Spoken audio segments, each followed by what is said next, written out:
Hi guys, अब आइए हम लोग गॉसेस थ्योरम का एप्लीकेशन में देखते हैं। Electric field intensity due to uniformly charged infinite plane sheet by using Gauss's theorem. ये गॉसेस थ्योरम से हम लोग निकालते हैं। तो मान लीजिए कि एक ये प्लेन शीट है जिसका लेंथ इनफाइनाइट है। देखिए ये इनफाइनाइट लेंथ है, ऊपर और नीचे ये इनफाइनाइट तक गया है और इसके अंदर में चार्ज है प्लस। हम लोग यहाँ पॉजिटिव दे दिए, आप नेगेटिव भी दे सकते हैं, कोई भी चार्ज हो चलेगा, लेकिन उसके हिसाब से ये सवाल चेंज होगा। अब देखिए यहाँ पर बात आता है कि ये जो शीट है ये इनफाइनाइटली लॉन्ग है, तो इसमें चार्ज कितना है। तो हम लोग उसकी जगह सीधा मान लेते हैं कि भैया इसमें हम लोग सरफेस चार्ज डेंसिटी को लेकर चल रहे हैं। चार्ज की लंबाई की, चार्ज का क्वांटिटी क्या है ये नहीं पता है। सरफेस चार्ज डेंसिटी है इसका सिग्मा। इसमें जो सरफेस चार्ज डेंसिटी है वो क्या है, सिग्मा, यानी यूनिट एरिया पे सिग्मा चार्ज है। ठीक है, अब जितना लेंथ रहेगा उससे मल्टीप्लाई करेंगे एरिया से। और इसमें देखिए अब हम लोग इसमें एक गॉसियन सरफेस हम लोग लेते हैं। ये सपोज कीजिए ये रिंग लाइक एक सर्कुलर गॉसियन सरफेस है जिसका एरिया है A। इसको आप इस तरह से इमेजिन कीजिए कि ये शीट है और ये शीट का हम लोग एक छोटा सा पोर्शन, देखिए ये पोर्शन ऐसे, ये गॉसियन सरफेस आ गया। ये सरफेस जो है, अब ये गॉसियन सरफेस है, तो इस सरफेस के अंदर में अगर इसका एरिया A है तो चार्ज कितना इंक्लोज हो जाएगा। देखिए charge enclosed by Gaussian surface, ये हो जाएगा sigma into A. Area surface charge density है सिग्मा, तो सिग्मा इंटू ए चार्ज हो गया इंक्लोज्ड। अब हम यहां से इसका स्टडी कर रहे हैं। देखिए ध्यान देने वाली बात है, आप इसको बिल्कुल समझिए, थोड़ा सा कंफ्यूजिंग होता है। इसका ये सरफेस देखिए, इसका ये सरफेस और इसका ये सरफेस एक दूसरे के इतना करीब है। ये दोनों सरफेस देखिए जो दोनों मेरे हाथ के बीच में है, ये इतना पतला है, इतना करीब है कि इधर जो इलेक्ट्रिक फील्ड है इधर भी वही इलेक्ट्रिक फील्ड है।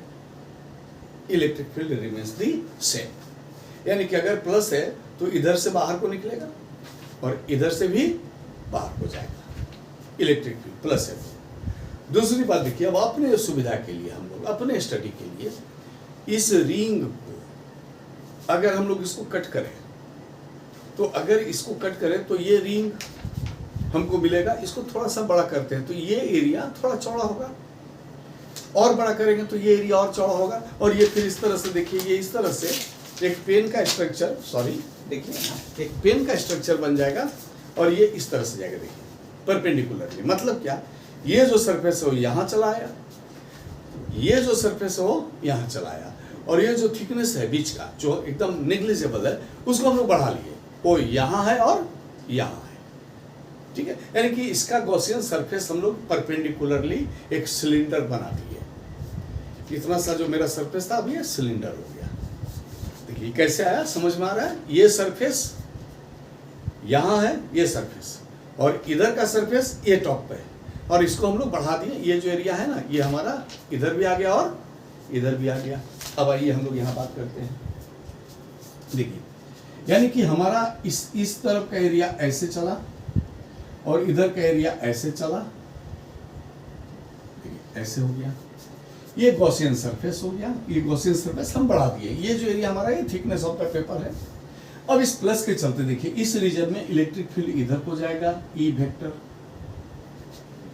यहां से भी इधर को जाएगा ई वेक्टर, यहां से इधर को होता हुआ देखिए ये इधर को जाएगा ई वेक्टर। इसमें हमने दिखाएंगे, एक ही बात पड़ेगा। आप इधर दिखा दोगे तो ये मत दिखाओ, क्योंकि दोनों तो एक ही सरफेस है ना। टॉप वाला जो हमारा नेग्लिजिबल थिकनेस था ना, वही यही है।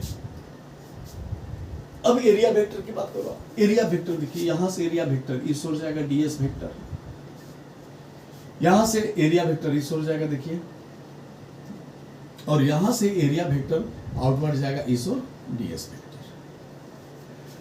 अब इस जगह पे हमको आ जाइए सीधा। देखिए अभी भी एक टेंशन है, क्या टेंशन है आपको, कि हम फाइनाइट ले लिया, ये इनफाइनाइट हमारा सीट है और हम लोग एक छोटे से एरिया को ले लिया। तो अगर आप हमारा वीडियो देखे होंगे सिलेंडर के लिए इलेक्ट्रिक फील्ड, तो उसमें एच कैंसिल हो जाता था। यहाँ भी हम देखिए ए लास्ट में आपका कैंसिल आउट हो जाएगा, तो बचेगा इनफाइनाइट के लिए। अब यहाँ पे हम लोग लिख सकते हैं by using Gauss's theorem.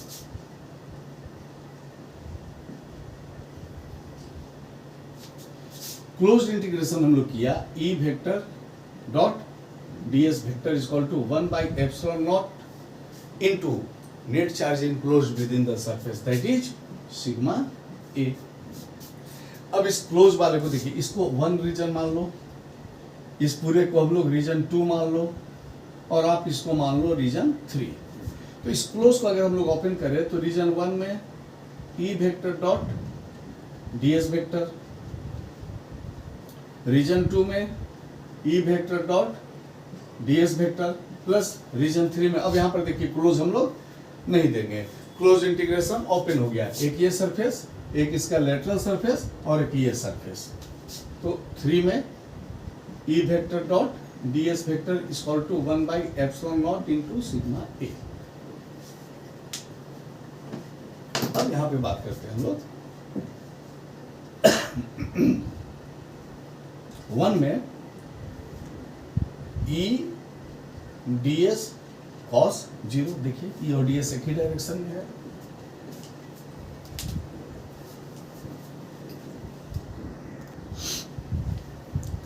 Reason 2 में देखिए ई और ds 90 पे है, तो ई ds, रीजन 3 फिर सेम डायरेक्शन,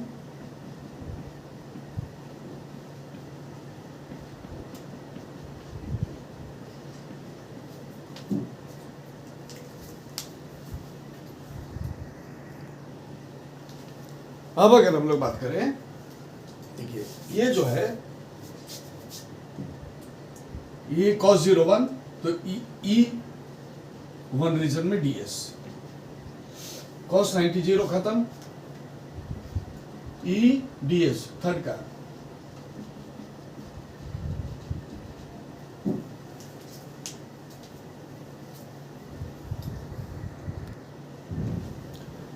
और 1 और 3 को लेके चलिए। देखिए तो ये इधर हो गया ई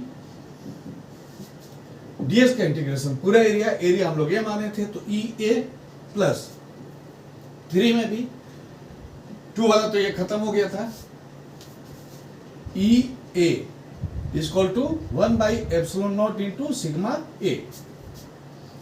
2 E A is equal to 1 by epsilon naught into sigma A. देखिए ए और ए कट गया, E is equal to 1 by या सिग्मा बाई 2 एप्सिलॉन नॉट। ये हम लोग का आ गया वैल्यू। अब देखिए फिर यहाँ पर हम बात कर रहे हैं कि ए कैंसिल हो गया। अगर हम एरिया ए लेकर चले तो ए कैंसिल हुआ, आप A1 लेकर चलिएगा तो A1 कैंसिल हो जाएगा, फाइनली बचेगा। और ये हमारा देखिए इसमें कहीं एरिया नहीं है जो हम लिए थे, तो ये आ गया इनफाइनाइटली लेंथ का, इनफाइनाइटली सीट है, 4 सीट है, उसके लिए इलेक्ट्रिक फील्ड इंटेंसिटी यही हुआ। तो अगर ये आपको समझ में आ जाता है तो लाइक कीजिए, कमेंट कीजिए, सपोर्ट कीजिए। Thank you.